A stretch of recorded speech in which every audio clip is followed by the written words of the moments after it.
Assalamualaikum warahmatullahi wabarakatuh. Alhamdulillahilladzi arsala rasulahu bil huda wa dinil haqq liyudhhirahu 'ala ad-dini kullih wa kafa billahi shahida. Asyhadu an la ilaha illallah wahdahu la syarika lah wa asyhadu anna Muhammadan abduhu wa rasuluh. Allahumma shalli wa sallim wa barik ala abdika wa rasulika Muhammadin wa ala alihi wa sahbihi ajma'in.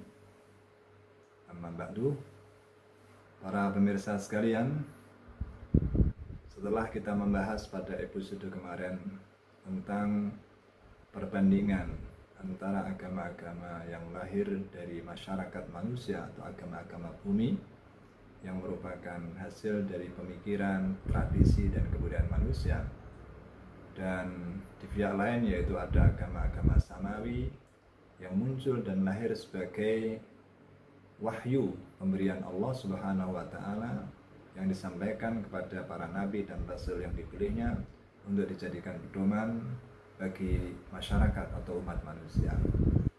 Dari situ kita kemarin sudah mengerucut pada agama samawi, dan di dunia ini saat ini agama samawi ada 3, yaitu Yahudi, Kristen, dan juga Islam. Nah, sesungguhnya kita sekarang akan mengerucut pembahasan kita tentang masalah Islam. Islam itu sebetulnya apa? Islam itu secara bahasa dari kata aslama yuslimu islaman, artinya adalah tunduk atau patuh, al-istislam wal inqiyad. Jadi kita tunduk dan patuh. Patuh kepada siapa? Tunduk kepada siapa? Tentu saja tunduk dan patuh kepada Tuhan, yaitu Allah Subhanahu wa Ta'ala. Islam juga berarti masuk dalam kedamaian, karena asilm itu bisa berarti assalam, kedamaian. Maka aslama yuslimu itu juga bisa berarti orang yang membawa kedamaian atau keselamatan, karena di antara sebuah hadis mengatakan al-muslim man salimal muslimuna min lisanihi wa yadihi. Seorang itu disebut muslim kalau orang-orang lain itu selamat, aman, dan merasa damai dari tindakan mulutnya ataupun tangannya. Artinya seorang muslim itu adalah orang yang menyebarkan kedamaian dan keselamatan bagi orang lain. Itu secara bahasa. Tetapi secara istilah, Islam itu adalah nama untuk sebuah keyakinan atau agama. Ada 2 pengertian mengenai istilah Islam sebagai agama ini. Ada Islam dalam pengertian umum dan ada Islam dalam pengertian khusus. Ini menurut perspektif agama Islam, ya. Dan dilihat dari sumber-sumber atau ayat-ayat adalah Quran dan juga hadis. Dalam pengertian umum, Islam itu sesungguhnya adalah nama dari agama yang diturunkan oleh Allah Subhanahu wa Ta'ala kepada semua nabi dan rasulnya, sejak Nabi Adam sampai Nabi Muhammad. Jadi, agama yang diturunkan oleh Allah kepada nabi-nabi dan rasulnya sejak zaman Nabi Adam sampai nabi-nabi sesudahnya dan berakhir dengan Nabi Muhammad, itu hakikatnya adalah agama Islam. Yang mana inti daripada agama Islam itu adalah tauhid. Tauhid adalah mengesahkan Allah, menuhankan Allah yang esa. Tidak ada nabi yang tidak mengajarkan tauhid. Semua nabi-nabi yang diutus oleh Allah Subhanahu wa Ta'ala, yang diajarkan oleh mereka adalah penyembahan kepada Tuhan yang Esa, yaitu Allah Subhanahu wa Ta'ala. Hal itu ditegaskan oleh Allah Subhanahu wa Ta'ala dalam Al-Quran surat Al-Anbiya ayat 25. Allah berfirman, "Wa ma arsalna min qablika min rasulin illa nuhi ilaihi annahu la ilaha illa ana fa'budun." Allah berfirman kepada Nabi Muhammad, "Wa ma arsalna min qablika," dan tidaklah aku utus sebelum kamu Muhammad, min rasulin, seorang rasul pun. Jadi tidaklah kami mengutus seorang rasul pun sebelum engkau Muhammad, illa nuhi ilaihi, kecuali kami wahyukan kepada rasul tersebut apa? Annahu la ilaha illa ana, bahwasanya tidak ada Tuhan selain aku, yaitu Allah Subhanahu wa Ta'ala. Fa'budun, maka sembahlah aku. Berdasarkan ayat ini jelas dan tegas bahwa agama yang diberikan oleh Allah kepada nabi-nabi sebelum Nabi Muhammad adalah agama Islam dengan prinsip utama, yaitu tauhid. Tauhidullah, mengesahkan Allah. Hal ini bisa juga dilihat dalam ayat yang lain yang menjelaskan bahwa sesungguhnya agama para nabi-nabi itu sama, tidak ada bedanya. Perbedaannya mungkin ada beberapa unsur-unsur peribadatan, tetapi secara akidah sesungguhnya adalah sama. Dan itu difirmankan oleh Allah dalam surat Al-Baqarah ayat 213. Allah berfirman, "Kana an-nasu ummatan wahidah, faba'athallahu an-nabiyyina mubashshirina wa mundhirin, wa anzala ma'ahumul kitaba bil haqq liyahkuma bainan nasi fima ikhtalafu fihi, wa ma ikhtalafa fihi illa alladhina utuhu min ba'di ma ja'atuhumul bayyinatu baghyan bainahum, fahadallahu alladhina amanu lima ikhtalafu fihi minal haqqi bi'idhnihi, wallahu yahdi man yasha'u ila siratin mustaqim." Artinya adalah bahwa manusia itu dulunya adalah umat yang satu, yang berada pada satu keyakinan yang sama, yaitu agama tauhid dulunya, awalnya. Tapi kemudian setelah itu timbul perselisihan, timbul perbedaan-perbedaan pendapat, termasuk dalam hal keyakinan. Faba'athallahu an-nabiyyin, lalu Allah mengutus para nabi, mubasysyirin wa mundhirin, untuk menyampaikan kabar gembira dan juga peringatan kepada umat manusia tersebut. Wa anzala ma'ahumul kitaba bil haqq, dan Allah juga menurunkan bersama mereka kitab yang mengandung kebenaran, tentu saja melalui nabi dan rasulnya. Liyahkuma bainan nasi fi makhtalafu fihi. Kenapa Allah menurunkan kitabnya? Untuk memberikan keputusan di antara manusia itu tentang perkara yang mereka perselisihkan. Ini artinya bahwa dalam beberapa kurun tertentu Allah menurunkan kitabnya. Dalam keyakinan Islam kita percaya bahwa ada 4 kitab suci yang diturunkan oleh Allah kepada nabinya, yaitu kitab Taurat yang diturunkan kepada Nabi Musa, kemudian kitab Zabur yang diturunkan kepada Nabi Daud, yang ketiga adalah kitab Injil yang diturunkan kepada Nabi Isa, dan yang keempat adalah kitab Al-Quran yang diturunkan kepada Nabi Muhammad SAW.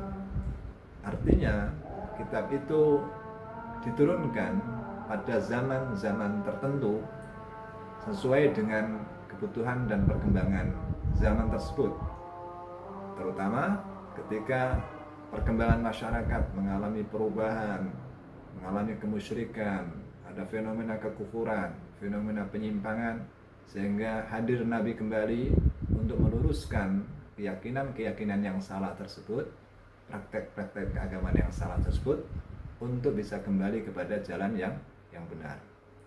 Ayat ini tadi menunjukkan hal itu, bahwa asalnya umat manusia itu satu kelompok, satu keluarga dalam akidah yang sama, yaitu tauhid, agama Islam.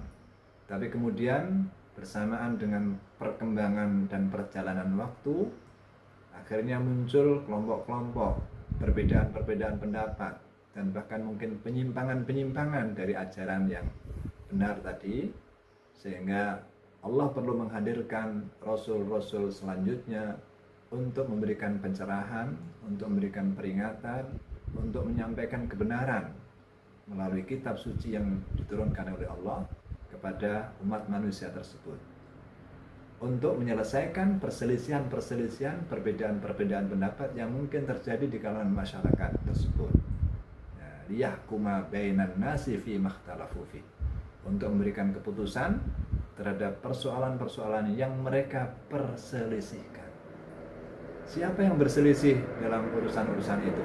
Nah, ternyata wa makhtalafa fi illal ladzina utuhu min ba'di ma ja'atumul bayyinat. Uniknya, tidak ada yang berselisih tentang hal itu kecuali orang-orang yang telah diberi kitab setelah bukti-bukti yang nyata sampai kepada mereka. Jadi berdasarkan ayat ini, orang-orang yang berselisih pendapat itu bukan orang-orang yang belum menerima kabar berita dari kitab suci. Boleh jadi justru mereka adalah orang-orang yang dulunya pernah belajar dan pernah mendalami kitab suci, tapi kemudian mereka saling berselisih pendapat tentang hal-hal itu. Ini yang disebut dalam Al-Quran ini, wa makhtalafa fihi illal ladzina utuhu min ba'di ma ja'atumul bayyinatu baghyan bainahum. Dan tidak berselisih dalam perkara itu kecuali orang-orang yang telah diberikan kepada mereka kitab tadi, setelah datang kepada mereka keterangan-keterangan yang jelas, yang bukti-bukti yang nyata. Tapi karena apa mereka berselisih? Baghyan bainahum. Mereka berselisih itu karena ada kedengkian, iri di antara mereka sendiri. Jadi perpecahan di antara manusia, perselisihan di antara manusia itu semata-mata karena adanya iri, dengki, gengsi, persaingan. Meskipun mereka sudah menerima petunjuk kebenaran dalam kitab suci, tapi kadang-kadang ego pribadi, ego kelompok, persaingan kekuasaan, kepemimpinan, pengaruh, ini bisa menciptakan friksi-friksi dan kemudian perselisihan-perselisihan di antara mereka. Nah, inilah gambaran umat manusia yang digambarkan oleh Allah dalam ayat ini. Lanjutan ayat tadi, fahadallahu alladhina amanu limakhtalafu fihi minal haqqi bi'idni. Maka kemudian dengan kehendaknya Allah memberi petunjuk kepada mereka yang beriman tentang kebenaran yang mereka perselisihkan. Pada akhirnya Allah itu memberi petunjuk kepada orang-orang yang beriman, orang-orang yang betul-betul mengedepankan keimanan dan ketakwaan, bukan orang-orang yang mengedepankan hawa nafsu, ambisi, dan lain sebagainya. Orang-orang beriman itulah kemudian diberi petunjuk oleh Allah mengenai dan diberi kebenaran, diberikan kepadanya kebenaran terkait apa yang mereka perselisihkan tadi. Wallahu yahdi may yasha ila siratal mustaqim. Dan disinilah Allah memberi petunjuk kepada siapa yang dikehendaki menuju jalan yang lurus. Nah, ayat ini menggambarkan secara sepintas betapa secara manusia itu dipenuhi dengan perselisihan, termasuk dalam hal akidah. Meskipun pada mulanya Allah Subhanahu wa Ta'ala sudah memberikan petunjuk yang benar melalui nabinya, tapi perkembangannya kemudian mengalami perselisihan, perbedaan pendapat, sehingga muncul friksi, muncul kelompok-kelompok, muncul aliran-aliran yang berbeda. Tapi munculnya perpecahan dan perselisihan itu sering disebabkan oleh faktor kedengkian, iri, persaingan, gengsi, dan lain sebagainya. Nah, sehingga di sini dikatakan oleh Allah hanya memberi petunjuk kepada orang-orang yang beriman, yang mengedepankan keimanan mereka, ketakwaan mereka, dan mereka itu adalah orang-orang yang beriman, orang-orang yang bertakwa. Dan mereka lah yang kemudian mewarisi kebenaran yang diberikan oleh Allah itu, karena mereka adalah orang-orang yang memang siap menerima kebenaran dari Allah dan tidak mengedepankan ego pribadi, tidak mengedepankan ambisi, tidak mengedepankan hawa nafsu dalam memahami atau mempelajari kebenaran. Nah, ini para pemirsa sekalian, bahwa sesungguhnya agama para nabi itu sama, yaitu agama Islam, dengan inti ajaran adalah tauhid, mengajarkan Tuhan yang esa atau Tuhan yang satu. Nah, memang ada perbedaan antara zaman dengan zaman, untuk satu zaman dengan zaman lain, terutama terkait masalah tata cara dan peribadatan dan mungkin hukum. Kalau masalah akidah, tauhid, agama semua nabi sama, yaitu keyakinan kepadanya Tuhan, satu Tuhan, penyembahan terhadap Tuhan Allah. Sementara itu tata cara ibadah dan mungkin juga hukum-hukum yang berlaku itu bisa jadi mengalami perbedaan antara satu zaman dengan zaman yang lain. Sehingga sistem hukum atau yang disebut dengan syariah pada zaman Nabi Musa mungkin berbeda dengan zaman Nabi Isa, dan kemudian berbeda lagi dengan zaman Nabi Muhammad. Di antara 4 kitab suci tadi yang memiliki kandungan sistem hukum, yaitu Taurat, kemudian Injil, dan Al-Quran. Sementara Zabur itu hanya berisi dengan zikir-zikir, ya, dan tidak mengandung sistem hukum. Itulah kenapa sehingga dari kitab Taurat lahirlah umat atau doktrin yang kemudian menciptakan agama Yahudi. Meskipun agamanya Nabi Musa dengan agama Yahudi ini dalam perspektif Islam itu suatu hal yang berbeda. Begitu juga kitab Injil itu mengandung hukum, sehingga kemudian melahirkan masyarakat dengan identitas keagamaan tertentu, yaitu agama Nasrani atau agama Kristen. Meskipun doktrin agama Kristen dengan ajaran Nabi Isa yang asli itu bisa jadi dalam perspektif Islam tidak selalu identik 100%. Begitu juga Al-Quran, ini mengandung sistem hukum sehingga menciptakan sebuah kelompok atau komunitas agama, yaitu agama Islam, dengan nama yang sama, yaitu Islam. Nah, ini beberapa persamaan dan juga sedikit perbedaan antara agama-agama samawi tadi, dilihat dari segi akidahnya dan dilihat dari segi syariahnya. Terutama kalau kita melihat dari perspektif agama Islam, bahwa nabi-nabi sebelum Muhammad, termasuk Nabi Isa, itu hanyalah seorang nabi biasa, bukan seorang Tuhan, bukan pula anak Tuhan. Nah, di sini perbedaan antara Islam dengan agama Kristen tentang status Isa alaihissalam. Dalam perspektif Islam, Isa hanyalah seorang manusia biasa, seorang nabi yang diutus sebagai rasul. Sementara mungkin dalam perspektif teman-teman kita dalam agama Kristen itu adalah berbeda, atau yang sering kita dengar sebagai anak Tuhan. Nah, tentu saja ini sangat berbeda dengan keyakinan Islam. Para pemirsa sekalian, ayat yang lain yang juga menunjukkan kesamaan esensi ajaran dari para nabi-nabi, tidak hanya Nabi Muhammad tapi juga nabi-nabi sebelumnya, juga digambarkan pada surat Asy-Syura ayat 13.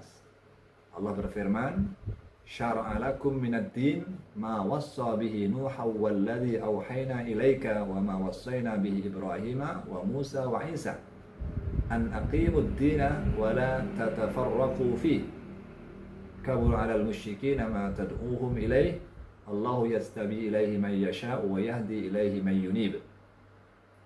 Artinya, Dia Allah itu telah mensyariatkan, telah menetapkan sebagai sebuah syariat, sebuah tatanan bagi kamu sekalian apa? Yaitu sebuah agama. Yang agama itu juga dia wasiatkan kepada dulu Nabi Nuh. Ya, jadi agama yang disyariatkan Allah kepada kamu itu juga sama dengan agama yang pernah diwasiatkan atau yang pernah diberikan oleh Allah kepada Nabi Nuh dulu. Juga yang telah kami wahyukan kepada kamu Muhammad, sama. Wa ma wassayna bi Ibrahim wa Musa wa Isa. Dan juga agama yang telah kami wasiatkan kepada Nabi Ibrahim, Nabi Musa dan Isa. Itu sama. Jadi ayat ini menunjukkan bahwa apa yang disyariatkan Allah, apa yang diwahyukan Allah, apa yang diberikan Allah dari syariat agama, dari agama, itu sama antara apa yang diberikan kepada Nabi Muhammad dengan nabi-nabi yang sebelumnya, baik Nabi Nuh, Nabi Ibrahim, Nabi Musa, dan Isa. Apa inti agama itu? An aqimud dina, yakni hendaklah kamu menegakkan agama itu, yaitu keimanan dan ketakwaan kepada Allah. Wala tafarraqu wala tatafarraqu fi, dan janganlah kamu bercerai-berai, janganlah kamu berpecah belah di dalamnya. Kabura 'alal musyrikin ma tad'uhum ilaih. Nah, sangat berat bagi orang-orang musyrik untuk mengikuti agama yang kamu serukan kepada mereka. Jadi keyakinan Islam itu bagi orang-orang tertentu memang terasa berat untuk bisa diterima. Dan ini sudah disebut oleh Allah Subhanahu wa taala, kabura 'alal musyrikin ma tad'uhum ilaih. Jadi bagi orang-orang musyrik mungkin terasa berat untuk bisa menerima apa yang kamu ajakkan ini, yaitu ajakan kepada berislam, ajakan bertauhid. Allah yajtabi ilaihi may yasha wa yahdi ilaihi may yunib.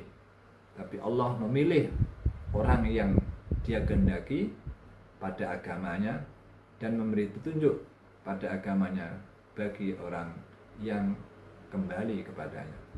Tapi Allah memang memilih orang-orang yang dia kehendaki untuk menerima petunjuk agama itu, yaitu orang-orang siap untuk bertakwa, beriman, dan orang-orang yang siap untuk kembali kepada Allah Subhanahu wa taala.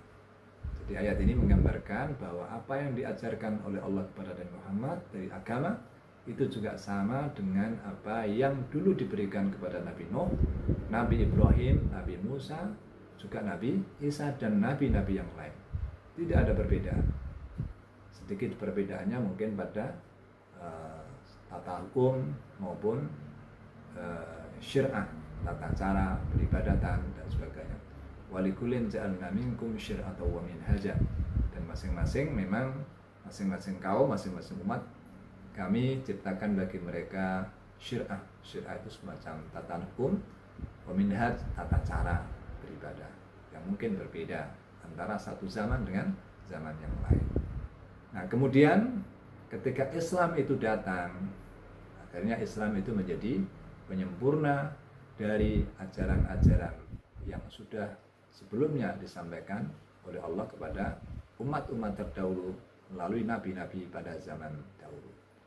Nah, kemudian mungkin sebagai pelengkap bahwa Al-Quran itu menunjukkan kata Islam itu tidak menjadi monopoli agama atau yang disampaikan oleh Nabi Muhammad.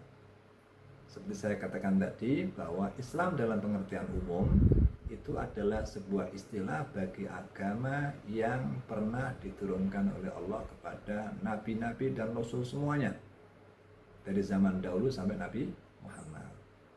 Nah, hal itu bisa kita lacak pada Al-Quran, bahwa kata Islam, Muslim itu juga berlaku bagi umat-umat nabi-nabi sebelum Muhammad. Mari kita buktikan bahwa di dalam Al-Quran itu ada ayat yang mengatakan bahwa Nuh itu juga mengatakan kami adalah termasuk orang-orang Muslim.